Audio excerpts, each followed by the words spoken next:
Hey, another update to the portfolio. This is Feb 9th. Right, market's up 1.5, SPY's up 1.5%, QQQ is up almost 2%. Portfolio is having a good day. It's up $1,700. Similar to yesterday, DoorDash is the best position. Um, the only negative position is the Alcoa straddle. There's a handful of positions that at least has a three-figure gain. Quite a bit of them are bags. I think one thing that was in the money but came out of the money is Chewy. Um, so if it stays here, it's going to be a good position where I can take it off. What I really want to talk about today is when your hedges go poorly, when your hedges start working against you. Right? So since it's a short portfolio, when the market was going down like crazy in January, right? Let's see, use the electric SPY as an example. Right, here you go. 473, 471 is the opening. It was doing this and went all the way down to 4. When did it close? 435. Opened at 433, closed at 435.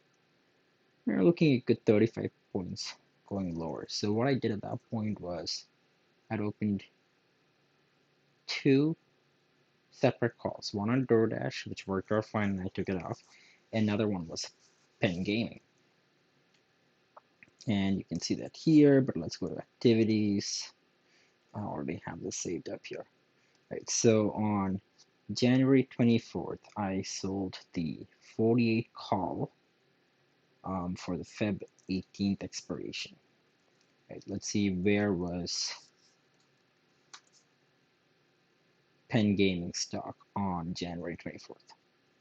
Right, so January 24th, there you go. Right, the high was 42.5, the low was 37, 75, 76. So I probably sold it. I remember selling this when it was still 30 something. So let's say on January 24th, I already had a 45 put. So this is going heavily against me. Selling a 48 call gives me a $3 window, at least for a strangle. But when I sold this, I sold basically a call that is $9 out of the money. So I'm like, okay, this is safe, but it helps my break even a little bit to the downside. Access protection. Since then, oh, since then the stock has basically gone from what? And I think I picked low ticket almost. Yep, that was the lowest point that day. From there, it has slowly climbed up to a point where it has gone over my put, which was the 45 put, and now it's gone above the 48 call that I sold as well. So if I'm looking at activities, what I ended up doing is I had rolled this last week on Feb 1st.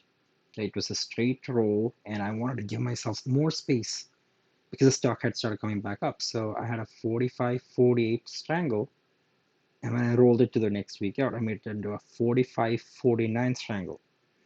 And today, when it started going above 50-51, I was like, oh, see now, initially I was long the position by selling the 45 put, and once it was going down, I wanted to hedge.